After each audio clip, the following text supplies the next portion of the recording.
Welcome everyone to the Soul Purpose series. My name is Kassandra Reinhardt, and I'm really excited to present today's guest. Carrie Green is someone that I have personally been following for about 2.5 years now. She was one of my first influences when I was starting out my own little thing here on YouTube and in the world of going online. So I knew I wanted to bring her on today. If you are unfamiliar with Carrie Green, she is an award-winning entrepreneur. She's the founder of the Female Entrepreneur Association, which has a network of over 400,000 people by now, I think, and something like 4,000 members, which is amazing. And she also has a book coming out very soon called She Means Business, published by Hay House, which I will definitely be talking to her about. So welcome. Thank you so much, Carrie, for being here. Oh, thank you so much for having me. For people who don't know what the Female Entrepreneur Association is, I've been following it for a couple years now. Can you give a brief overview of what this association is? So in short, it's an online space, website, platform that brings together female entrepreneurs from all over the world. And the main intention behind it all is to just inspire and empower women to go for it and to turn their ideas into wildly successful businesses and to keep going and to just meet and connect with like-minded people and have the support and the resources to help them to really break through. So in a nutshell, that's what it is. In a nutshell. Yeah, absolutely. And like I said, I've been following you now for about 2.5 years, and it's grown quite a bit over that time. Like I've been able to see it evolve and see it grow. And you've launched different ventures and really opened it up quite a bit. And it's huge today, you know, like it's a really, really big online platform and really great supportive community. Whenever I interview people who've been able to build something that's this big of a scale and who've really been able to create something that is so successful today, I'm always curious to go back to the beginning. So today it's really successful, but what did the Female Entrepreneur Association look like when it was just starting out, you know, in the first day, first month, first year? It looked ugly. It didn't look anything like it does now. It was just me, an idea, no blooming clue how on earth to turn it into reality, but I was really inspired to create something. I felt really lonely as an entrepreneur myself. I've been building an online business since 2005, and I was in desperate need of finding other like-minded women who I could connect with, you know, for just a nice cup of tea or a glass of wine, and just to talk about what it's like to be an entrepreneur. And also as well, I really love personal development and I love learning about business, but I found that everything was so masculine out there, or either it was masculine or the stuff that was aimed at women felt really corporate and it just didn't resonate. So anyway, so I had this big dream and I just wanted to reach as many people as I possibly could. Like that was the goal, but I'd never built a network before. And so I put together a website, which is something I'd learned from building my first business. It's just a WordPress website. Like I said, I thought it looked really good, but when I go back now, I think, bloody hell, it looks awful. And then I just got out there and I started networking. And actually, I started networking offline first and meeting people. And it was actually really key for me because I felt like in doing that, I was building momentum really quickly because all of a sudden it wasn't just an idea in my head anymore. It was something that people knew about. Like they were talking to me. I was having conversations with people about it. It became really part of my reality. And so that was helpful. And obviously through networking, I met other people who then said, oh, have you tried doing this? Or what about this? And someone really early on said, you should go on LinkedIn and join relevant groups. Because at the time, Facebook groups didn't exist. She was like, join relevant groups and then connect with all the women in there and get to know them. And I was like, what a great idea. So I got on LinkedIn and I joined relevant groups and then I started connecting. And then all of a sudden I was like, these are amazing people. Like it would be so cool to start sharing their stories. Because really early on I thought, you know, how am I going to serve my audience? What am I going to do that's going to really make people want to be part of FEA? So I started to create the How She Did It stories, and I remember putting out a post in the LinkedIn group, and within I can't remember how long it was, 2011 now, but within such a short space of time, I was like inundated with all these stories from women all over the world, and I was like, wow, that is the power of connecting with people, but it's also, especially that side of things, the power of the internet. We've got our audience at at our fingertips. And I think for me, it was figuring out how to actually get in front of those people and engage with them and build relationships with them. And that really was so key. Well, it's obviously been key throughout the whole growth of it, but it was important at the beginning to really kick things off. But it was a slow build. Like, don't let me fool you. It took a long time, and there were definitely moments of despair when I thought, what on earth am I doing? This is stupid. I don't think that's, you can't avoid those moments, right? Like, everyone's going to go through those rough patches. But I think it's funny that you got so many responses so quickly when you put that offer out. And I think it really illustrates the fact that there's a huge need for connection in this entrepreneurial world. And I can't speak of like the divide of men and women, like maybe men feel that same need for connection, but I can personally say that I felt it day one when I decided that I wanted to start this. You are all of a sudden in a world where there's not many people around you in your day-to-day life that have those same kind of struggles or these obstacles that are really unique to the world of being an entrepreneur and being an online entrepreneur, right? Which is like a whole different ballgame. So I think you were really able to identify a gap and fill that, which is, great on the entrepreneurial side of things, but even just on the personal side of things, I can only imagine that serving other people also served you at the same time, right? It's like a mutual benefit that you were getting. 100%. Like, I honestly went from feeling miserable living in my apartment in Birmingham at the time in the UK, working from my spare bedroom, where sometimes I wouldn't leave the apartment for like 3 days at a time because I'd just be like working online in my little hobbit hole, and I was just miserable. I just ended up feeling so isolated, and it can be such a lonely journey. And not only that, I feel like as entrepreneurs, we're constantly pushing ourselves outside of our comfort zone because we're trying to do things we've never done before. And so we're constantly being faced with so much resistance, and we have, the negative committee that start talking in our heads that are like, hey, we used to do that, and what are you even thinking? Are you crazy? Someone's already done this. What was the point in you doing it? And, we all have that voice. And if you're not surrounded by people who can just give you a pep talk and be like, don't worry, it's normal, like that happened to me last week, or then you go crazy, literally. And that's exactly what was happening to me. Sat in that apartment in Birmingham, I was going crazy. I was like, can't keep doing this. Like, so it's been huge for me from the personal side of things to just know I am actually normal and we're really all crazy. Yeah, definitely. We're all going through it for sure. It sounds like you started off really strong, but if you had to redo it all over again today, is there anything you do differently right at the beginning?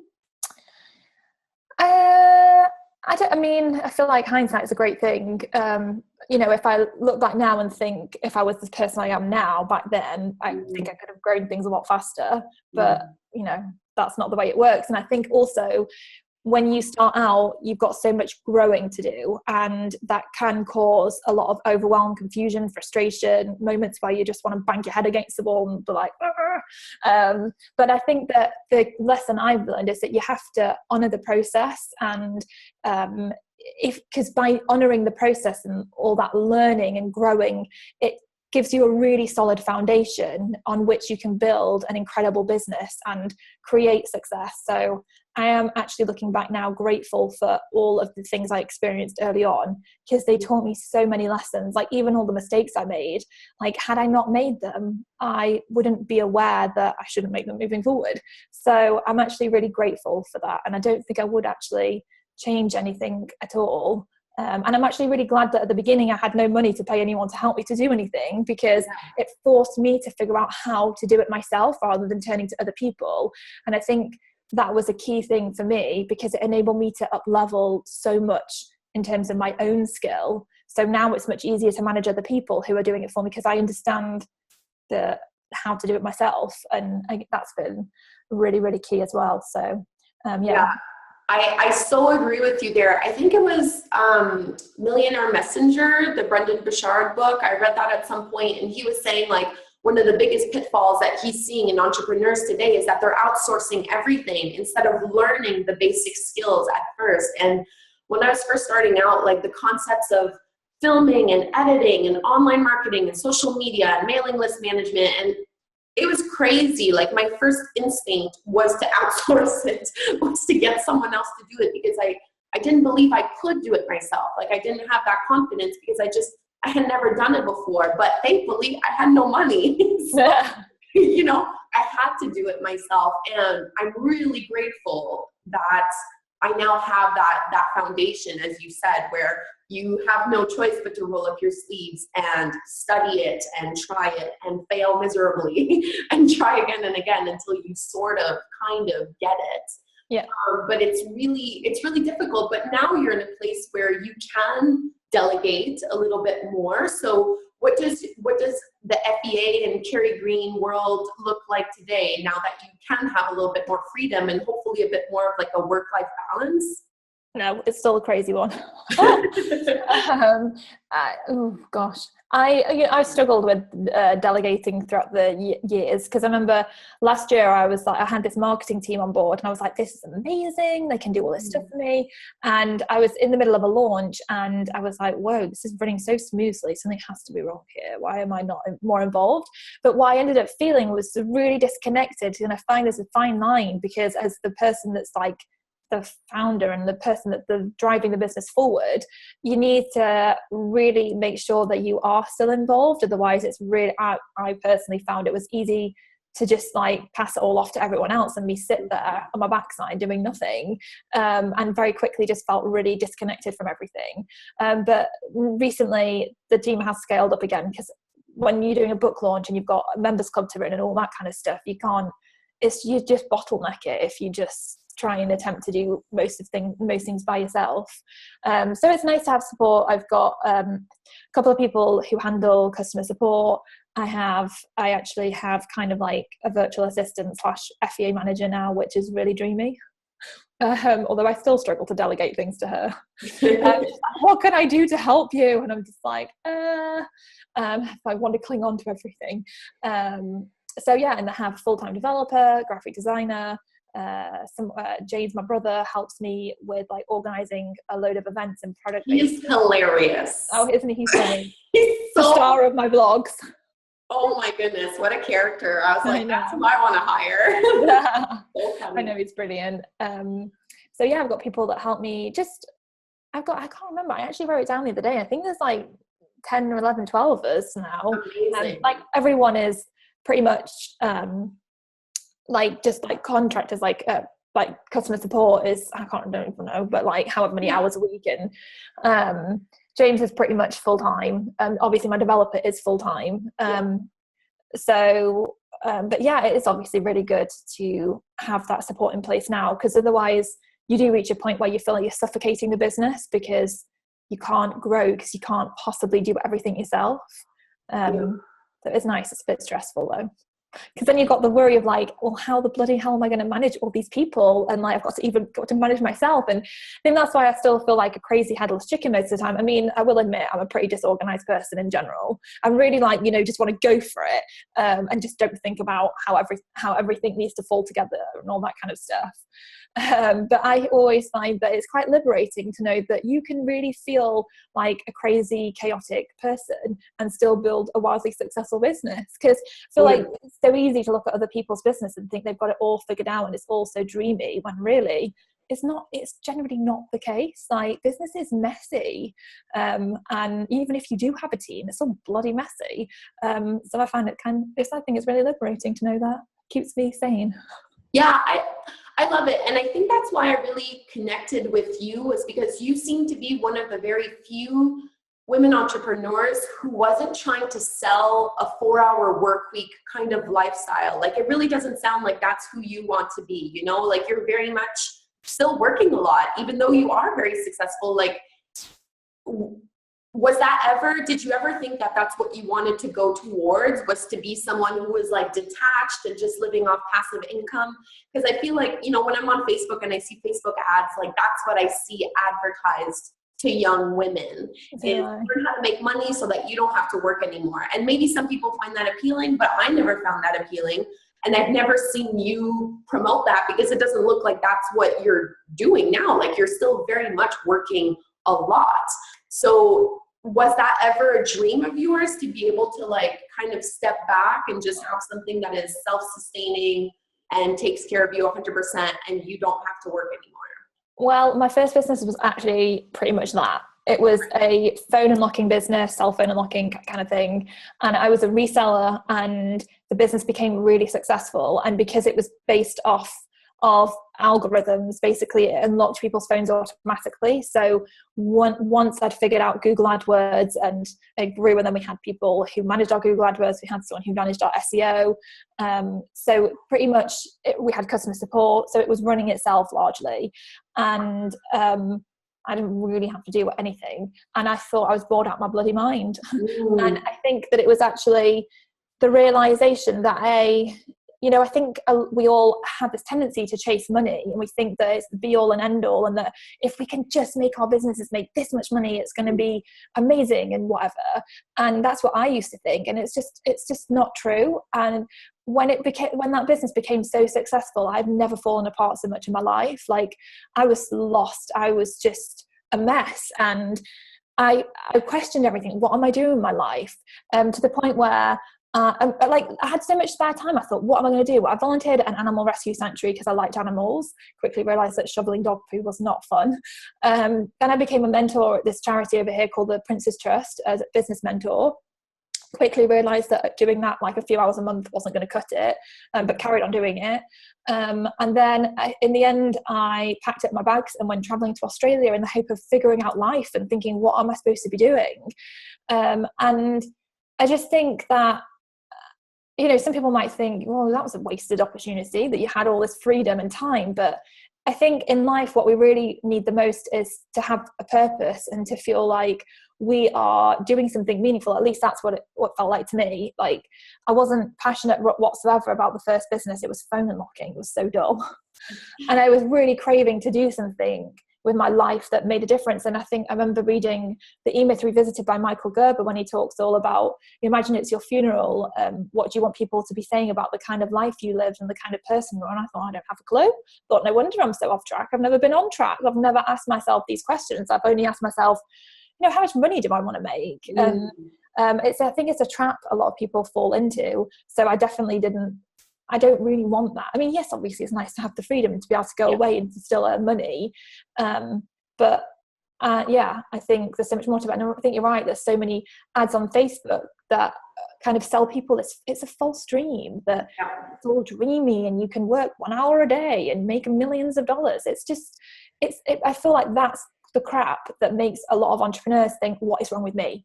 I have been in business for like 3 years and I'm still broke. Like, what is wrong with me? I'm clearly not doing it right. And I just think it really irritates me, because I just think I wish these people would, I'm not saying that there's not people out there that make that kind of success happen. But I wish people would be a bit more honest and open about the reality, because I think it would help a lot more other people just keep on going, because they'd realize, oh, I'm normal. It does take time. So yeah, you are. And it is really refreshing to hear someone else say it, because I'll have, I'm a much smaller scale than you, but recently I reached my dream and my goal of being able to quit my full-time job and do this full-time. So it's a huge accomplishment. And so many people came to me and said, like, so you just get to hang around all day? And I thought, no, I'm like, I have now quit. It's like the quote, like, entrepreneurs are the only people who are willing to work 80 hours a week to avoid working 40 hours a week. And I thought, no, I'm working every single day. But the misconception was so prominent, and that's just what people assume that you're doing. And I was like, no, like, I'm working every single day. Like it, but they buy into this illusion. I bought into the illusion when I was first starting out. So it's really nice to know that someone, like you is being very honest about what it takes to get there, and that even if you do have the opportunity to completely detach yourself, doesn't mean that that's what's going to bring you happiness, or whatever your version of happiness looks like. Now, I want to shift gears and talk about your book, because I'm so excited to get it. So you got a deal with Hay House. It's published through Hay House, correct? She Means Business, I think is what it's called. Yes, actually, I've got a copy here. Woo! Yay! So crazy to see still. Weird. Yeah. Tell me about the writing process, because putting a book is like putting a piece of your heart and soul out into the world, and it's big. It's a big deal. it is a big deal, and it was terrifying. I actually started writing it back in 2011 after I'd been running FEA for a few months, and I was like falling asleep one night thinking about how crazy everything was, and I got up and I started to write everything down about how I was feeling, about how it's this crazy like journey. It's almost like this roller coaster ride in the dark with these ups and downs, and you really don't have a clue where you're going or what's going to happen next, but you just kind of have to hang on. And I was writing, and then at the end I was like, oh my goodness, I need to write a book. And I always felt somewhere inside that I was going to write a book, because actually, funnily enough, this is how I'm not very professional, but my laptop is currently stacked on a board game and a bunch of books, and one of those books happens to actually be my this like journal. Let me try and hopefully I can do this without. It's like this is my journal, and I started that when I started FEA in 2011, and on the first page I wrote "The Diary of a Female Entrepreneur 2011," and I knew. So I'm trying to like position this back in now, back in the vial, and I knew that I wanted to share this stuff from my journey in a book one day. But at the end of 2011 I actually began to write and wanted to write this book, got really inspired. The next day I was like, I'm going to write this book, went to start writing it, and literally nothing happened. I was like, oh, and all of a sudden I was just met with the resistance of, you know, the reality of writing a book, and where the bloody hell do you even begin, and what chapters do I want to write, and what do I even want to say, and you know, and the overwhelm of everything. And as you know, like mostly happens when you've got a dream and you try to show up for it, it's like bang, like all this stuff you got to go through. And so I locked myself away for like a week to try and write some of the stuff, and I ended up writing about 20,000 words, and got to the end of the week, and part of me was proud for sticking at it, and the other part of me was just like, oh, this is crap. Like, it was such a pile of crap. It was like, oh, it was just so disheartening. And then I kind of like struggled through, like that was 2011, and I kind of struggled through the next year writing stuff. I started to go to, I wanted Hay House to be the publisher, and I started to go along to like Hay House events, and thought, you know, I can at least go and start mingling and making connections. And at one of those events, Gabrielle Bernstein was speaking, and I remember queuing up to get my book signed by her, and as I got to the front I was like, would I be able to interview you? So she put me in touch with her contact at Hay House, and I then interviewed Gabby, and then her book agent in New York discovered my magazine and emailed me to say, would I be interested in writing a book? And I was like, what? Like, this is crazy. Gabrielle Bernstein's book agent is emailing me asking me about a book. And so I messaged back being like, yes, I've already started to write a book. And I sent her the book, and she was like, this is great, just expand on 3 chapters. I was like, okay, how hard can that be? And just couldn't do it. I was just in my own way so much, just couldn't do it. And I called her, I remember I was being in the supermarket when I called her, and I was like, I just can't, I don't know what's going on. She was like, take your time. And I was like, no, give me a deadline. Months went by and I hadn't replied, and I was so embarrassed. I actually never replied to this day, which is shocking. And I just kind of was really getting in my own way with it. And then more time went by, and it wasn't until 2015 when I didn't put finishing my book on my goal list for the year, because I just couldn't bear another year going by and not doing it. Yeah. And it was like the universe was like, absolutely not. Like, you're not getting away with this. And in that February, I got an email from Amy, the commissioning editor at Hay House UK, saying she'd been following me for a while, because Ruth, someone else that worked at Hay House at the time, was someone I'd connected with when I interviewed Gabby. And then I'd kind of always stayed in touch, like, can I help support any authors and that kind of thing. And Ruth had told Amy about my website, and then Amy had followed me for 6 months or so. And then she reached out to say, would you be interested in doing a book with us? So at that point I was like, the actual publisher is emailing me to ask me if I want to write a book. Carrie, you are bloody doing this. Yeah. And so I said yes, missed my deadlines to write the book because I just couldn't do it. I literally hired coaches, did all sorts.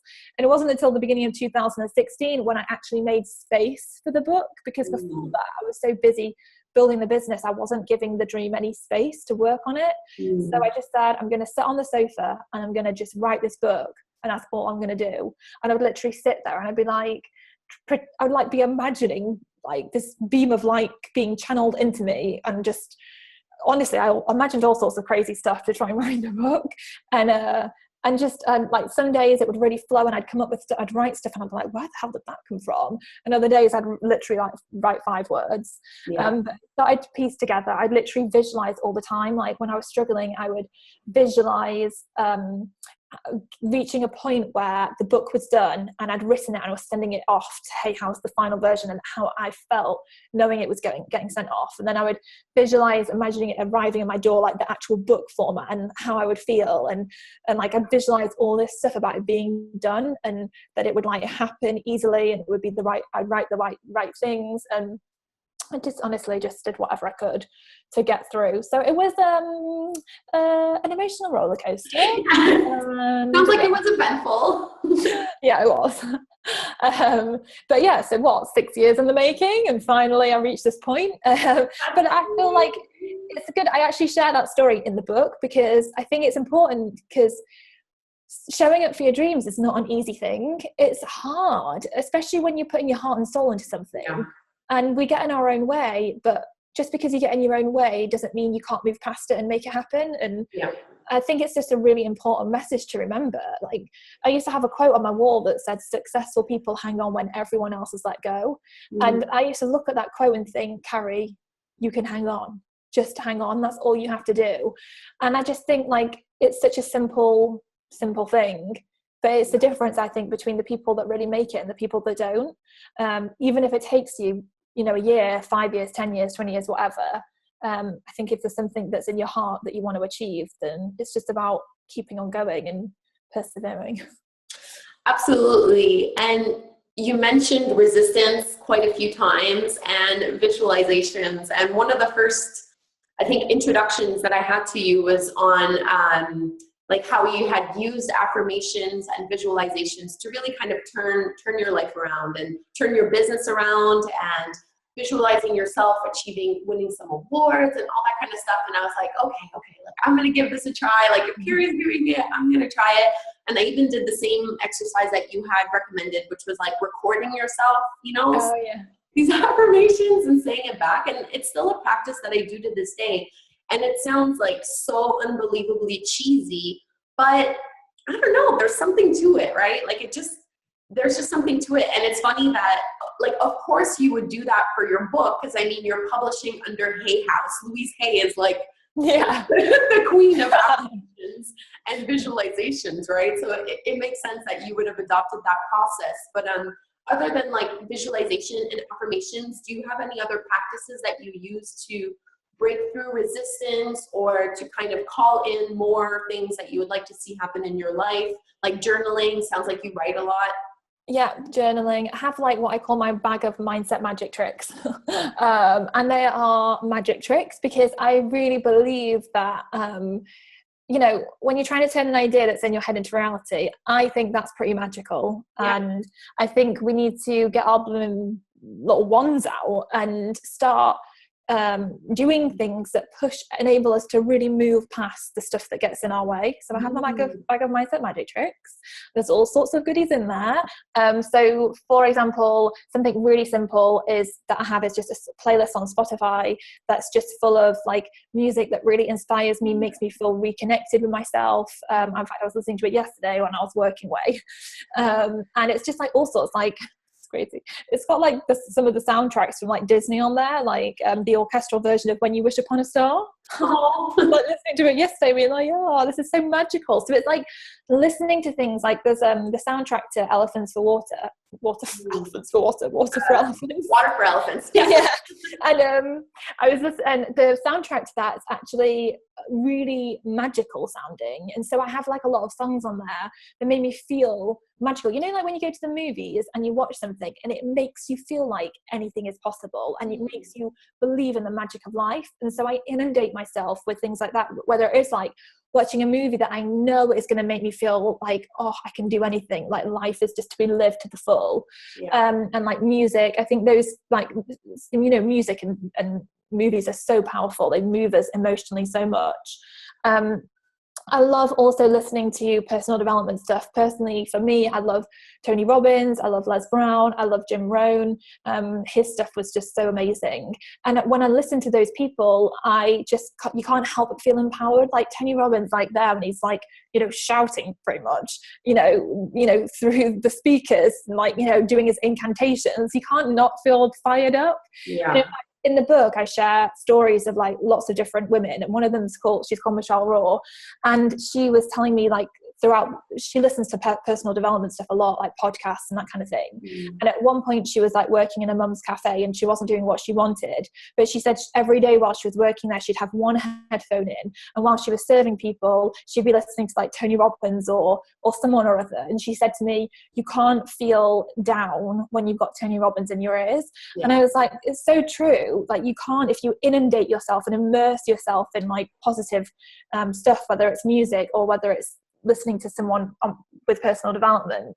What else do I do? Loads of stuff. Like, I have like words around, like, trust is a big one for me. It's like on my vision board, and it's just to remind myself to trust that everything will work out.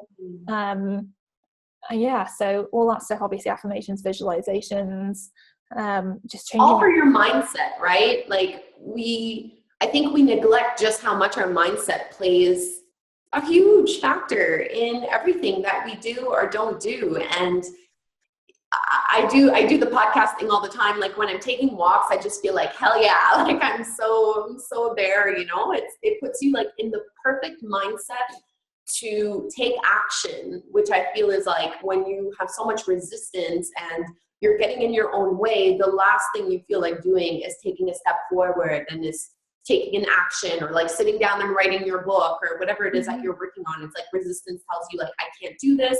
This isn't going to work out. Who am I to be doing any of this? And then you just shift the focus, and all of a sudden it's totally doable. It's yeah. And that's why it feels like magic, because it's like, it wasn't working and now it is. Exactly. And it's just so important to keep evolving. Like, recently I've been really interested in like learning more about like angels and all that kind of stuff. And it's just, I try and do whatever I can that's going to help. I mean, like, in the place I need to be mentally to help me to move forward. So I've just recently been like asking my angels for everything. And I'm like, who knows if this is actually me going crazy or whether this is a real thing or what, but you know what? I'm going to do it because I want to keep moving forward. I want to create the success in my life. So I'm going to try all these different things to see what I can actually make happen. And I think that's the magic in it, because it's how it makes you feel as a person. And I think if something makes you feel unstoppable, then that's powerful. I think it's the willingness to try. Just the fact that you are willing to try something that might be crazy, but so what? You're doing it anyway, right? Whereas most people will just like hold themselves back in a little box and shut something down before they've even, dipped their toe in the water or even really. Exactly. You're like, whatever, it's weird, but I'm going to try it anyway. Yeah. And let's see what happens, Exactly. So you shared quite a few resources. Is there any, I usually, like, as we wrap this up, I like to always ask guests, like, if there's one book you could recommend, of course, obviously yours, She Means Business, recommend that. But is there any other book that you can really recommend to people who are interested in starting this journey for themselves? A book that definitely had a massive impact on me, which is a more businessy book, is The E-Myth Revisited by Michael Gerber. It's an old book, but I love it. I can't remember, oh my God, could go on forever. Or like the Napoleon Hill's book, Think and Grow Rich, or there's a book I actually really like called The Game of Life and How to Play It by Florence Scovel Shinn, which is a really old book. She wrote it in like 1926.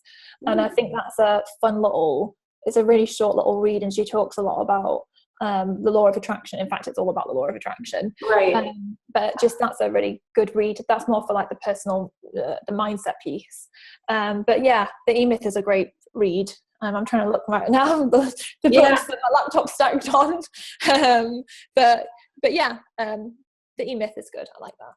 Good. I'll definitely look into those. I've read some of them, but not all. And for the viewers, if you're interested in seeing Carrie's recommendations, I'll definitely have all the links to those books posted down below, as well as her book, She Means Business, that you can pre-order now. Can you tell us, when is it set to launch? It actually comes out, as we're talking now, a week tomorrow. It comes out the 21st of February. So. Amazing. Okay, so it'll already be out then by the time that this interview is live. So go ahead and buy it. Pre-order. You can just get a copy for yourself. So thank you so much, Carrie, for being here. I mean, you've really been a huge impact in me, starting my own online business and getting to where I am now. And it's been really inspiring to watch you grow, because it's it looks so effortless, but I know that there's a lot of work that goes into it, and it's surely not effortless. So I thank you for being so honest with your journey and not trying to sugarcoat anything or not trying to pretend that it's all fun and easy and, sugar and sprinkles the whole time. So thank you very much. Can you remind people where they can find you if they want to learn more about you and the FEA and stuff like that? Yeah, mainly go over on the website, femaleentrepreneurassociation.com, the easiest domain name in the world to spell. But yeah, if you Google it, it'll come up, I'm sure. But yeah, thank you so much for having me on. I've absolutely loved chatting with you. Thank you so much. Bye, Carrie. Bye.